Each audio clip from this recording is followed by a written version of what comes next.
नरसिंह मेहता साधारण, विवाह पक्का हो गया। किसी ने जाके लड़की वालों को बता दिया, बोले कि तुमने अपनी बेटी का विवाह नरसिंह मेहता के पुत्र से संबंध बना दिया। बोले हाँ। बोले अरे नरसिंह मेहता तो ज्यादा संपन्न व्यक्ति नहीं है, बेटी सदैव अपने से ऊंचे घर में देनी चाहिए, और तुम तो ऐसे घर में दे रहे हो जहां रात्रि भोजन बन जाए तो सुबह के कोई पता नहीं होती कि कुछ होगा कि नहीं। तो बेटी के पिता ने सोचा क्या करें। बोले मना कर दो बिल्कुल। बोले कि हम ब्याह नहीं कर सकते। नरसिंह मेहता, वो लड़की के जो पिताजी थे वो सोचने लगे अरे मना कैसे करें, अब ऐसे अच्छा नहीं लगता। बोले अच्छा नहीं लगता, जब बेटी भूखी सोएगी रात में तब अच्छा लगेगा, 3 दिन तक भोजन नहीं बनेगा तब अच्छा लगेगा, इसलिए बात आगे बढ़े उससे पहले अभी मना कर दो। तो बेटी वालों ने मना तो नहीं किया, लेकिन एक पत्र लिख करके भेजा, और उस पत्र में यह लिखा कि आप जो बारात लेकर आओ उस बारात के साज सज्जे कैसे होने चाहिए। इतने हाथी होने चाहिए, इतने घोड़े होने चाहिए, इतने नगाड़े बजाने वाले होने चाहिए, इतने लालटेन लेकर के चलने वाले होने चाहिए, ऐसे ऐसे रत्न पहन करके आपके बाराती दिखने चाहिए। मतलब ऐसे पत्र में बारात की गणना की जो नरसिंह मेहता कभी कर ही नहीं सकते। नरसिंह मेहता क्या अच्छे अच्छे राजा नहीं कर सकते। आप यदि ऐसी बारात ला सकते हो तो ही अपने पुत्र की बारात लाना, नहीं तो मत लाना। ये लिख दिया, और पत्र लिख करके फोल्ड करके उस पर ऊपर जय श्री कृष्ण लिख करके भेज दिया नरसिंह मेहता के वहां। जैसे ही पत्र आया तो पत्र देने वाले ने कहा, बोले भगवान पत्र आया है आपके नाम से। उन्होंने जैसे पत्र देखा, पत्र देख करके बोले मेरे नाम से नहीं है, इस पर तो जय श्री कृष्ण लिखा है, ये भगवान के नाम का पत्र है, ठाकुर जी का पत्र है, भैया भगवान की वस्तु हम क्यों पढ़ें। और नरसिंह मेहता ने पत्र खोल के देखा ही नहीं, जय श्री कृष्ण लिखा था, ठाकुर जी के सामने रख दिया। बोले लाल जी आपके नाम से पत्र आया है, आप ही पढ़ लीजिए, अब दूसरों की बात मैं पढ़ता नहीं हूं, इसलिए इसमें समझ लीजिएगा जो भी आपके प्रेमी ने लिख के भेजा है।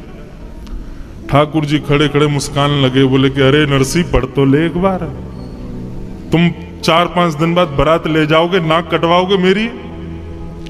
लेकिन नरसिंह मेहता का इतना अटूट विश्वास कि जय श्री कृष्ण लिखा है तो मतलब ठाकुर जी का पत्र है, मुझे नहीं देखना है।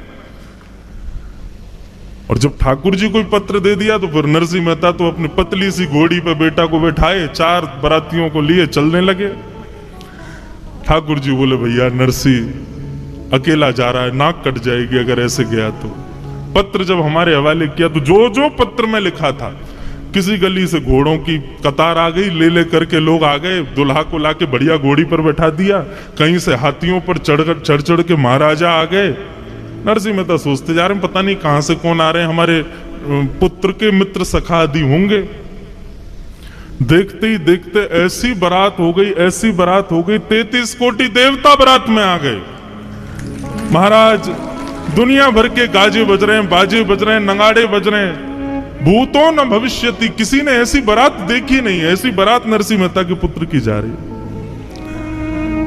उस नगर में हल्ला हुआ, बोले तुम्हारी बेटी के लिए जिस वर्ष से ब्याह होना वो बारात पर लेकर के आ रहा है अपनी बारात। बोले कैसी बारात है। बोले ऐसे नहीं, ऊपर कहीं पहाड़ी पर चल के देखो, वहां से दिखेगी।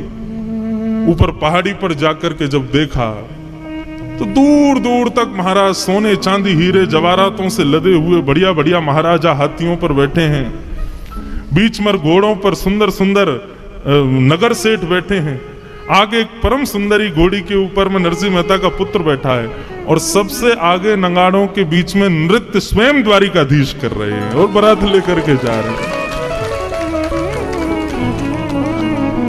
भक्त का भैया स्वभाव ऐसा होता है, ज्यादा चतुर बनने की कोशिश मत किया करो, सरल रहो, सहज रहो। चूहा आ गया तो यही सोचो कौन है, वो गणेश जी आए होंगे निश्चित। अभी बारिश पड़ जाए तो यही सोचना कथा सुनकर के देवता प्रसन्न हो रहे हैं, पुष्प वर्षा कर रहे हैं। चलते चलते गिर जाओ तो यही सोचना कोई बहुत बड़ी आपदा आने वाली थी, लेकिन ठाकुर जी ने केवल ठोकर लगवा दी। हर स्थिति में सकारात्मक, कभी भी मन में बुद्धि में ऐसे भाव आने ही मत दो कि ये गलत है, ये अपशगुन है। ये वैष्णव का पहला लक्षण है बंधु। वो हर स्थिति में भगवत कृपा का अनुभव करता है। प्रहलाद जी महाराज चाहते तो लाख बहाने बना देते, हिरण्यकश्यप के कुल में जन्मा, मैं भक्ति कैसे कर सकता हूं, लेकिन कोई बहाना नहीं किया। प्रहलाद जी अपने पिताजी को कहते हैं, पिताजी भक्ति का बीज अंकुरित माला जपने से नहीं होता, भक्ति का बीज अंकुरित माहौल होने से नहीं होता। अब आप सब लोग यहां पर नाम गुणगान कर रहे हैं, तो कोई नास्तिक आएगा तो निश्चित है वो भी गा देगा आप सबके प्रभाव से। आप सब उठ के नाचने लगोगे तो जो कभी भगवान का नाम नहीं गाता वो भी आ गया तो वो भी नाच जाएगा। माहौल तो सब करा देता है, लेकिन बिना माहौल के ये होना बहुत बड़ी बात है। तो पिताजी माहौल से भक्ति नहीं आती, नाम जप करने से भक्ति नहीं आती। आदि आदि भाव बताते हुए प्रहलाद जी अंत में कहते हैं, तो बोले फिर तुम्हारे अंदर भक्ति का बीज आया कैसे? तब प्रहलाद जी कहते हैं, महीयसां पाद रजोभिषेकम निष्किंचनानां न वृणीत यावत्। बहुत ध्यान से सुनिएगा बंधु। पिताजी निरंतर वैष्णव गुणानुवाद गाने वाले, निरंतर भगवत चर्चा करने वाले वैष्णवों की चरण रज की ये कृपा है कि मेरे अंदर भक्ति आई। श्री गुरु चरण सरोज रज निज मन मुकुर सुधार, वरुणो रघुवर विमल यश जो दायक फल चार। सबको याद है हनुमान चालीसा। सबसे पहला वाक्य गोस्वामी जी क्या कह रहे हैं? श्री गुरु चरण सरोज रज निजमन मुकुर सुधार। अपने गुरु के चरण के रज के कण से मैंने अपनी मन बुद्धि को सुधारा है। और उसके बाद क्या हुआ? बोले वर्णो रघुवर विमल यश जो दायक फल चाह। मेरी सामर्थ्य नहीं है, आपकी सामर्थ्य नहीं है कि आप यहां सत्संग में बैठे हो। मेरी सामर्थ्य नहीं कि मैं व्यासपीठ पर बैठ के बोल रहा हूं। और अगर आप अपनी सामर्थ्य मान रहे हो कि आप बैठे हो और मैं यहां से बोल रहा हूं, ऐसी सामर्थ्य मैं मान रहा हूं, तो आप और मैं, हम दोनों ही एक प्रकार से बाल बुद्धि हैं। यह हमारी मूर्खता होगी। आपकी और मेरी सामर्थ्य ही नहीं है कि हम एक शब्द भी सुन सकें, एक बार भी श्री राधा मुख से कह सकें, एक बार भी वृंदावन जा सकें या वृंदावन का स्मरण कर सकें। ये सब हम कर रहे हैं, निश्चित ही हमारे गुरुदेव की हम पर कृपा है।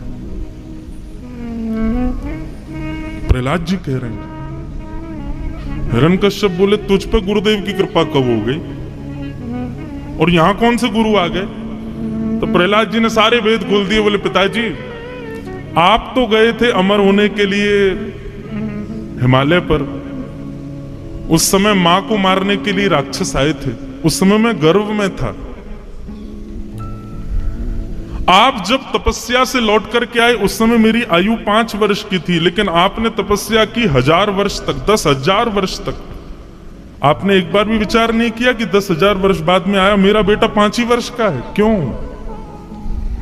क्योंकि मेरी मां को नारद जी बचा के ले गए राक्षसों से, और मेरी मां ने नारद जी से वरदान मांगा कि आप मुझे एक वरदान दो कि जब तक मेरी इच्छा नहीं हो तब तक मैं अपने बालक को जन्म ना दूं। तब नारद जी ने मां को यह वरदान दिया और 10,000 वर्ष तक नारद जी ने अनवरत भागवत की कथा मुझको सुनाई। मैं मां के गर्भ में बैठ करके वो भागवत के पीयूष वर्षण का पान करता रहा पिताजी। 10,000 वर्ष बाद मेरा जब जन्म हुआ तब ये भक्ति के बीज मेरे भीतर अंकुरित हुए। तो निश्चित ही आप मानिए चाहे मत मानिए, आपके पूर्वजों के पूर्वजों के किसी ने तो वृंदावन रस को चखा है, वृंदावन रस की सेवा की है, इसीलिए वो भक्ति का बीज आपके भीतर आया है और अब आप भी कर रहे हो। तो निश्चित है, इसका जरूरी नहीं आपके पुत्र पे आएगा, पुत्र के पुत्र में आ जाएगा, पुत्र के पुत्र के पुत्र में आ जाएगा, कहीं ना कहीं तो वो बीज जाकर के अंकुरित होगा। उसको आप रोक नहीं सकते। तो भैया ये भक्ति आती कहां से है? बिना महत पाद रजोभिषेकम। जब तक आप संत जनों के चरणों में दंडवत प्रणाम नहीं करोगे, यह भी विचार मत करो कि पृथ्वी पर गंदगी पड़ी है, मिट्टी पड़ी है, कीच है, क्या संत दिखे और तुरंत दंडवत।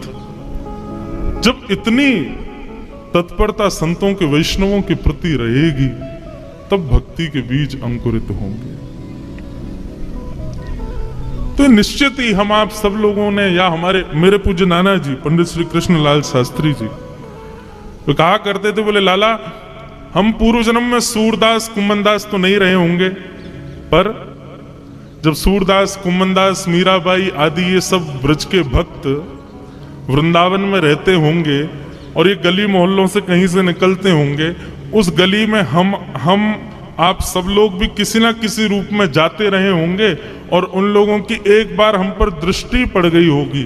उनकी एक दृष्टि का ये कमाल कि महाराज की इस जन्म में हम भक्त हैं, हम वैष्णव हैं, हम वृंदावन के उपासी हैं।